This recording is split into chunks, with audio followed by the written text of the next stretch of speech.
नमस्कार मंडळी, हे बघा आमच्या गावातील सर्व मुले क्रिकेट खेळण्यासाठी मैदानावरती आलेली आहेत.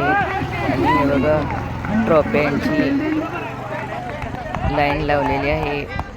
4 मोठ्या ट्रॉफ्या आहेत आणि बक्षीस पण बाकीचे दुसरे बक्षीस पण आहेत. पहिलं बक्षीस 7,000 असं आहे, दुसरं बक्षीस 5,000 आहे, तिसरं बक्षीस 3,000 आणि चौथं बक्षीस 2,000 ट्रॉफी बरोबर आहे. हे बघा मुलं क्रिकेट खेळत आहेत.